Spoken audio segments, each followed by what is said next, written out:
مسیح میں آپ سب کو میرا سلام. بی ٹی ایل چینل دیکھنے والوں, آپ کو میں بتانا چاہوں گا, میں کراچی سے آپ کا ہوسٹ ساؤتھ سلیمان اس ٹائم پہ جے ڈی سی کے اولڈ ایج ہوم میں موجود ہوں. اور آج بی ٹی ایل کے سی ای او گیسپر ڈینیل جو کہ ہالینڈ میں ہوتے ہیں, ان کی طرف سے J D C old age home کے بزرگوں کے لیے اور جے ڈی سی کی ٹیم کے لیے کرسمس ڈنر کا اہتمام کیا گیا ہے.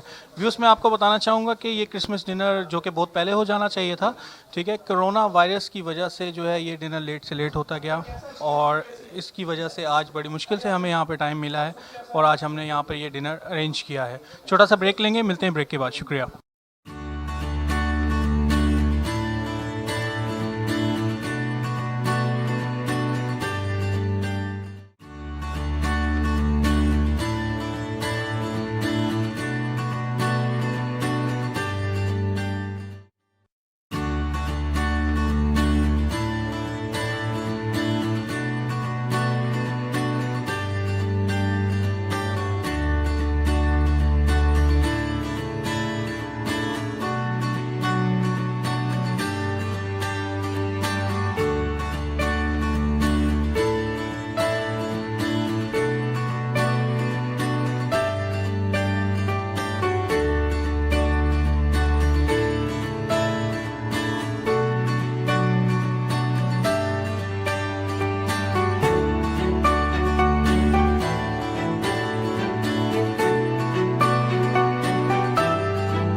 Dear viewers, J D C کے جنرل سیکرٹری ظفر عباس صاحب کی طرف سے بی ٹی ایل چینل کے ڈائریکٹر فیصل گوری صاحب کو شیلڈ دی جا رہی ہے, اپریسیشن. اور سر, میں آپ کو بتانا چاہوں گا کہ بی ٹی ایل ہمیشہ آپ کے ساتھ ہے, آپ کی ہر کاوش میں ہم آپ کو خراج تحسین پیش کرتے ہیں. آپ کو کبھی بھی ہماری ضرورت پڑے, ہم آپ کا ہر پروگرام کور کرنے کے لیے تیار ہیں. بہت شکریہ سر. آپ کا بہت شکریہ, آپ آئے, آپ نے ہمارے بزرگوں کے ساتھ وقت گزارا, اور بالکل ہمیں اچھا لگا, اور اللہ تعالیٰ آپ لوگوں کو اور ترقی دے. بہت شکریہ sir, thank you so much.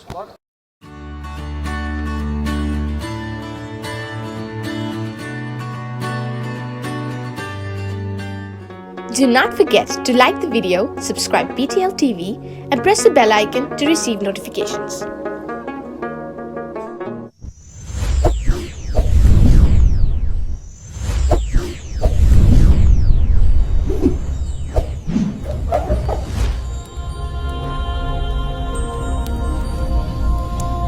Jesus is the light of the world.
Bible میں 3 کتابیں ہیں جنہیں حکمت کا ادب کہا جاتا ہے, امثال, واعظ اور ایوب.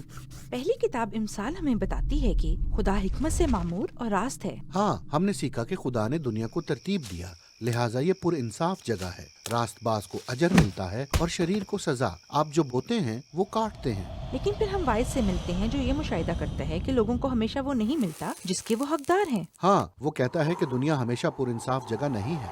जिंदगी के बारे में पहले से नहीं जाना जा सकता, वो धुएं की तरह समझ से बाहर है। इससे ज़हन में आता है कि क्या खुदा वाकई पुर हिकमत और रास्त है?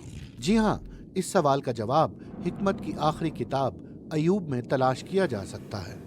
ठीक है, आइए देखते हैं। सो अयूब की किताब एक अजीब कहानी से शुरू होती है जो आसमान में, जिसे आसमानी कमांड सेंटर कहा जा सकता है, वाक़या होती है। वहाँ खुदा अपने तख्लीक शुदा फरिश्तों के साथ मौजूद है जिन्हें खुदा के बेटे कहा गया है। वो सब इधर अपनी ड्यूटी की रिपोर्ट देने आए हैं। और खुदा इस शख्स अपने खादिम अयूब की तरफ उनकी तवज्जो दिलाता है कि वो किस कदर रास्तबाज और कामिल है।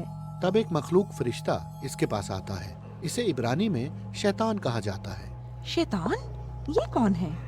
इस नाम का लफ्जी मतलब है इल्जाम लगाने वाला। सारे अमले में से वो है जो खुदा के दुनिया को चलाने से मुतल्लिक सवाल उठाता है। वो कहता है कि अयूब हकीकत में खुदा से मोहब्बत नहीं रखता और ये कि वो सिर्फ इसलिए अच्छा है कि खुदा इसे अजर देता है। अगर खुदा वो तमाम अच्छी चीजें जो इसने अयूब को दी हैं ले ले तो हम इसकी असलियत जान सकेंगे। तो उसका कहना है कि अयूब सिर्फ सिस्टम का हिस्सा है। बिल्कुल ठीक। शायद जो कुछ वो चाहता है इसे हासिल करने के लिए फर्माबरदारी कर रहा है।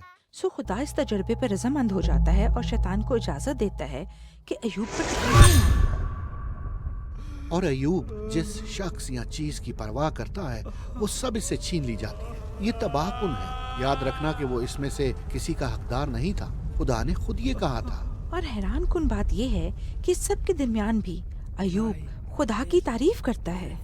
कम से कम पहले 2 अबवाब में।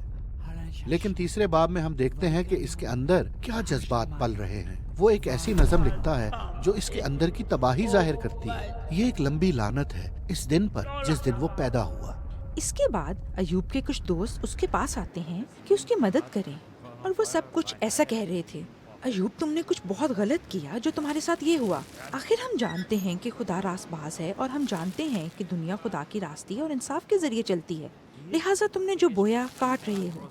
और अगले 34 अबवाब में अयूब और इसके दोस्त गहरी इब्रानी शायरी में बातचीत करते हैं। इसके दोस्त ये सोचते हैं कि क्यों खुदा ने इस पर यह अज़ाब भेजा, बल्कि उन्होंने फर्जी गुनाहों की फहरिस्त भी बना डाली जो अयूब ने किए होंगे। लेकिन हर इल्जाम के बाद अयूब ने अपनी बेगुनाही का दिफा किया। और अयूब बेगुनाह था। हाँ वो था, लेकिन वो एक शदीद जज्बाती झूले पर था। कुछ लम्हात पर वो बड़ा पुरएतमाद है कि खुदा अभी भी पुरहिकमत और रास्त है, तो भी दूसरे लम्हात में वो खुदा की भलाई पर शक में मुब्तला है। वो तो खुदा पर लापरवाह, नाइंसाफ और बदउनवान होने का इल्जाम भी लगाता है। गुफ्तगू के इख्तिताम पर अयूब दावा करता है कि खुदा खुद आए और जाती तौर पर इसे बताए, और खुदा ने ऐसा ही किया। वो बादलों के एक तूफान की सूरत में आता है। पर खुदा अयूब को बराह रास्त जवाब नहीं देता। वो अयूब को शैतान के साथ गुफ्तगू के बारे में नहीं बताता। हाँ, वो कुछ मुख्तलिफ करता है। वो अयूब को कायनात के ख्याली दौरे पर ले जाता है। वो अयूब को दिखाता है कि दुनिया किस कदर आला है। वो इससे सवाल करता है कि क्या वो इसे समझने या एक दिन चलाने के लायक है। वो अयूब को दिखाता है कि दुनिया किस कदर तफसीली और पेचीदा है। जिन चीजों को हम रोज देखते हैं लेकिन दर हकीकत इन्हें नहीं समझते, लेकिन खुदा समझता है। वो इस सब को गहरे तौर पर जानता है। वो कायनात की खूबसूरती और अवामिल को नाकाबिल तसव्वुर अंदाज में दिखाता और ऐसी जगहों के बारे में